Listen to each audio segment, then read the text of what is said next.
December ജനുവരി മാസങ്ങളിൽ രാവിലെ നല്ല തണുപ്പുണ്ട്, പകൽ നല്ല ചൂടും, അന്തരീക്ഷ മലിനീകരണമുണ്ട്, തീർത്ഥാടന കാലമാണ്. അതുകൊണ്ട് തന്നെ വായു മലിനീകരണത്തിന്റെ സാധ്യതയും കൂടുതലാണ്. ഈ കാലത്ത് ആളുകളുടെ സ്ഥിരം പരാതിയാണ് സൈനസൈറ്റിസ് ഉണ്ടാകുന്നു എന്നുള്ളത്. എന്താണ് സൈനസുകൾ? നമ്മുടെ തലയോട്ടിക്കുള്ളിലെ മുഖത്തെ എല്ലുകൾക്കിടയിലുള്ള 4 ജോഡി അറകളാണ്, വായുവിനാൽ നിറഞ്ഞിരിക്കുന്ന 8 അറകളാണ് സൈനസുകൾ എന്ന് പറയുന്നത്. ഇവയിൽ ഉണ്ടാകുന്ന ചെറിയ സ്രാവം അഥവാ മ്യൂക്കസ് മൂക്കിനുള്ളിലെ വളരെ ക്ലീനായി നിർത്തുന്നതിനും അണുബാധ ഉണ്ടാകാതിരിക്കാനും തലയോട്ടിയുടെ ഭാരം ക്രമീകരിക്കുന്നതിനും ഒക്കെ സഹായിക്കുന്നുണ്ട്. ഈ സൈനസുകളുടെ ടിഷ്യൂ ലൈനിങ്ങിൽ ഉണ്ടാകുന്ന ഇൻഫ്ലമേഷൻ ആണ് അഥവാ നീർക്കെട്ടാണ് സൈനസൈറ്റിസ് എന്നറിയപ്പെടുന്നത്. സൈനസൈറ്റിസിൽ സൈനസുകൾക്കുള്ളിൽ ബ്ലോക്ക് ഉണ്ടാവുകയും ഇതിലെ പ്രഷർ വർദ്ധിക്കുകയും ചെയ്യുന്നുണ്ട്. സാധാരണയായി viral infection, bacterial infection, allergy എന്നിവ മൂലമാണ് സൈനസൈറ്റിസ് കൂടുതലും ഉണ്ടാകുന്നത്. സാധാരണ ജലദോഷം ഉണ്ടാകുന്ന പോലുള്ള വൈറൽ ഇൻഫെക്ഷൻ ഉണ്ടാവുകയും മൂക്കൊലിപ്പും മൂക്ക് അടഞ്ഞിരിക്കുകയും തലവേദനയും ഒക്കെ ഉണ്ടാകുകയും ഒരു 10 ദിവസത്തിനുള്ളിൽ ചെറിയ മരുന്നുകൾ കൊണ്ട് ഇത് ഭേദമാവുകയും ചെയ്ത് അത് വൈറൽ സൈനസൈറ്റിസ് ആയിരുന്നു എന്ന് മനസ്സിലാക്കാം. എന്നാൽ 10 ദിവസത്തിന് ശേഷം ഇത് തുടരുകയും മൂക്കിൽ നിന്ന് വെള്ളം പോലെ വരുന്ന സ്രവം മാറിയിട്ട് പച്ച മഞ്ഞ നിറത്തിലുള്ള കഫം വരികയും തലയ്ക്ക് നല്ല ഭാരം അനുഭവപ്പെടുകയും തലവേദന ഉണ്ടാവുകയും കണ്ണിന് ചുറ്റും മൂക്കിനും നെറ്റിയുടെ മുകളിലുമൊക്കെ പ്രസ് ചെയ്യുമ്പോൾ നല്ല വേദന പറയുകയും മണമറിയാൻ വയ്യാഴിക, ദുർഗന്ധം വായ്ക്കുള്ളിലും മൂക്കിലും അനുഭവപ്പെടുക, ചെവിക്ക് വേദന, പല്ലുവേദന ഒക്കെ ഈ ബാക്ടീരിയൽ സൈനസൈറ്റിസിൽ ഉണ്ടാവാം. ഈ അടുത്ത സമയത്ത് 2 രോഗികൾ വന്നതിൽ ഒരാൾ ഡെന്റിസ്റ്റിൻ്റെ അടുത്തും ഒരാൾ ചെവിക്ക് വേദനയായിട്ട് ENT സ്പെഷ്യലിസ്റ്റിനെ കണ്ടിട്ടുമാണ് വന്നത്. എന്നാൽ ഇവർക്ക് 2 പേരുടെയും അടിസ്ഥാന രോഗം സൈനസൈറ്റിസ് ആയിരുന്നു. അപ്പം ഈ രോഗം ബാക്ടീരിയൽ ഇൻഫെക്ഷൻ ആണെന്ന് അറിഞ്ഞുകൊണ്ട് തന്നെ അതിനുള്ള ചികിത്സ ചെയ്യാം. മറ്റൊന്ന് അലർജി മൂലമാണ്. അലർജി മൂലമാകുമ്പോൾ സ്ഥിരമായി മൂക്കൊലിപ്പും വളരെ നേരം തുമ്മുക, കണ്ണും മൂക്കും ചൊറിയുക തുടങ്ങിയ ലക്ഷണങ്ങളൊക്കെ പറയും. എന്നാൽ അങ്ങനെയുള്ളവരിൽ ഈ തലയ്ക്ക് ഭാരവും തലയുടെ ചലനങ്ങളിൽ തലവേദന കൂടുന്നതും മുഖത്ത് നീർക്കെട്ടോ ഇടിമിപ്പോ ഒന്നും അധികം കാണാറില്ല. മറ്റ് കാരണങ്ങളായിട്ട് പറയുന്ന ആസ്മയുണ്ടെങ്കിൽ സൈനസൈറ്റിസിൻ്റെ സാധ്യത കൂടുതലാണ്. നേസൽ സെപ്റ്റം ഡീവിയേഷൻ എന്ന് പറയും, അതായത് നമ്മുടെ മൂക്കിനെ വേർതിരിക്കുന്ന മൂക്കിൻ്റെ പാലം എന്നൊക്കെ നമ്മൾ പറയുന്ന ആ നേസൽ സെപ്റ്റത്തിൻ്റെ ഒരു അലൈൻമെൻറ്റിന് വ്യത്യാസം വന്നാൽ അതിനകത്തൊരു ബ്ലോക്കേജ് ഉണ്ടാവുകയും സൈനസൈറ്റിസ് ഉണ്ടാവുകയും ചെയ്യും. ഇമ്മ്യൂണിറ്റി കുറഞ്ഞ്, അതായത് പ്രതിരോധശേഷി കുറഞ്ഞു നിൽക്കുന്നവരിൽ സൈനസൈറ്റിസ് ഉണ്ടാകാം എന്ന് പറയുന്നുണ്ട്. സ്മോക്കിംഗ് സൈനസൈറ്റിസിൻ്റെ ഒരു വലിയ കാരണമാണ്.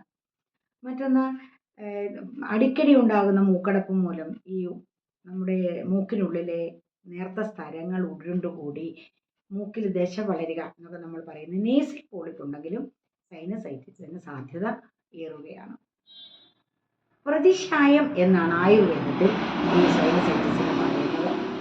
ശായതി എന്ന് പറയുമ്പോൾ ഒഴുകിക്കൊണ്ടിരിക്കുന്നത്, അങ്ങനെ ദിനം പ്രതി ഇങ്ങനെ ഒഴുകുന്നതിനെയാണ് പ്രതിശായം എന്ന വാക്കുകൊണ്ട് പറയുന്നത്. നമ്മുടെ ഭക്ഷണ രീതിയിലുള്ള വ്യത്യാസം, അതായത് നമ്മളെപ്പോഴും തണുത്ത ആഹാരം കഴിക്കുക, ദഹനശക്തി ഏറെ വേണ്ടി ആഹാരം കഴിക്കുക, അസമയത്ത് ആഹാരം കഴിക്കുക തുടങ്ങിയുള്ള ശീലങ്ങൾ, പകലുറക്കം, രാത്രിയിൽ ഉറക്കമിളപ്പ്, നിലത്ത് കിടക്കുക, തണുത്ത അന്തരീക്ഷത്തിൽ തണുത്ത കാറ്റുമൊക്കെ ഏൽക്കുന്ന രീതിയിലുള്ള ജീവിതം, കാലാവസ്ഥയിൽ ഉണ്ടാകുന്ന അസാധാരണമായ മാറ്റങ്ങളൊക്കെയാണ് പൊടി, പുക, മഞ്ഞ് ഏൽക്കുക. ഇതൊക്കെ ആയുർവേദ ശാസ്ത്രത്തിൽ പ്രതിശായത്തിന് കാരണമായി പറയുന്നു. ഇതൊക്കെ തന്നെയാണ് ആധുനിക വൈദ്യശാസ്ത്രം കാരണങ്ങളായി പറയുന്നത്.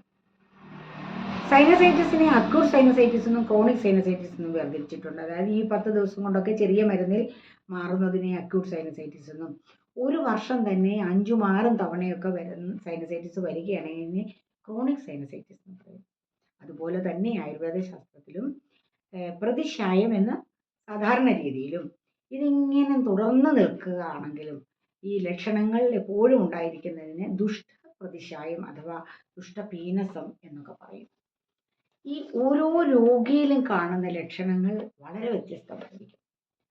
ചിലരുടെ കഫത്തിൻ്റെ നിറത്തിൻ്റെ വ്യത്യാസം കാണും, ചിലർക്ക് ചെവിക്ക് വേദനയായിരിക്കും, ചിലർക്ക് കണ്ണുവേദനയായിരിക്കാം, ചിലർക്ക് ഉറങ്ങാൻ പോലും പറ്റാതെ വരും, ഈ മണമറിയാത്തവരുണ്ട്, മണമറിയുന്നവരുണ്ട്. അങ്ങനെ ഓരോ ലക്ഷണങ്ങൾക്കും അനുസരിച്ചാണ് ചികിത്സ ആയുർവേദ ശാസ്ത്രത്തിൽ നിർദ്ദേശിച്ചിരിക്കുന്നത്.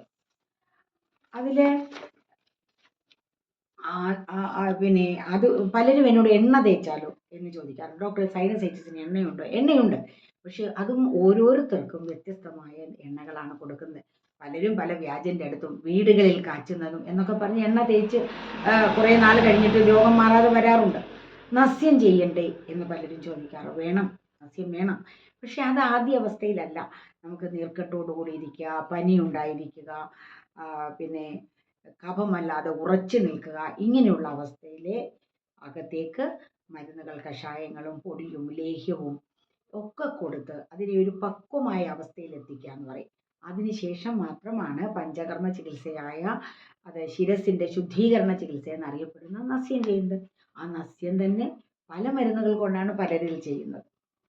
അപ്പോൾ അവിടെ നസ്യം ചെയ്യാം, തലയിൽ തളം വെക്കാം, ഔഷധങ്ങളിട്ട് വെള്ളം കൊണ്ട് കവിൾക്കൊള്ളാം, ഔഷധങ്ങളാൽ തിരികൾ ഉണ്ടാക്കി അത് കത്തിച്ച് മൂക്കിൽ കൂടി പുകയേൽപ്പിക്കുന്ന ധൂമപാനം ചെയ്യാം. ഇതെല്ലാം നമ്മൾ ഈ രോഗത്തെ ഒരു പ്രത്യേക അവസ്ഥയിൽ എത്തിച്ചതിന് ശേഷമാണ്. ഇങ്ങനെയെല്ലാം രോഗം കുറഞ്ഞതിന് ശേഷവും പ്രതിരോധശേഷി കുറഞ്ഞു നിൽക്കുന്നു എന്ന് തോന്നുമ്പോൾ അവിടെ ലേഹ്യങ്ങളും ഓരോരുത്തർക്കും പറ്റിയ വിവിധ തരം നെയ്യുകൾ, അത് ഇന്ദുകാതവും വിതാര്യാദിയും അങ്ങനെ പല പേരുകളിലുള്ള ഓരോരുത്തർക്കും യോജിച്ചതായ നെയ്യുകളും ഒക്കെ കൊടുക്കാറുണ്ട്. ഈ രോഗത്തിന് കഠിനപഥ്യമല്ല പറയുന്നത്. തണുത്തതൊക്കെ വർജിക്കുക. തണുത്ത ആഹാരം, തണുത്ത വെള്ളം, തണുത്ത വെള്ളത്തിലുള്ള കുളി, പകലുറക്കം ഒക്കെ വേണ്ട എന്ന് വെക്കണം. ചെന്നല്ലിരിയും യവവും ഗോതമ്പും ചെറുപയറും ഒക്കെ വളരെ നല്ലതാണ്. ചിക്കൻ സൂപ്പ് പോലെയുള്ള പക്ഷികളുടെയൊക്കെ മാംസരസം വളരെ, പ്രത്യേകിച്ച് മാംസരസങ്ങൾ വളരെ നല്ലതാണ്. കാച്ചിയ മോര് നല്ലതാണ്. ചൂടുവെള്ളം എപ്പോഴും കുടിക്കുന്നതായിരിക്കും നല്ലത്. ഇങ്ങനെ ഭക്ഷണക്രമത്തിലും ജീവിത രീതിയിലുമൊക്കെ ചിട്ടകൾ പുലർത്തിക്കൊണ്ട് കൃത്യമായി രോഗനിർണയം നടത്തിയതിനു ശേഷം വൈദഗ്ധ്യമുള്ള ഒരു ഡോക്ടറിൽ നിന്ന് തന്നെ തുടർച്ചയായ ചികിത്സ, ആ രോഗം നിശേഷം മാറുന്നത് വരെ ചികിത്സ തേടുകയും ചെയ്താൽ സൈനസൈറ്റിസിനെ എന്നേക്കുമായി മാറ്റിക്കൊടുക്കാൻ കഴിയുമെന്ന് തന്നെയാണ് എൻ്റെ അനുഭവം.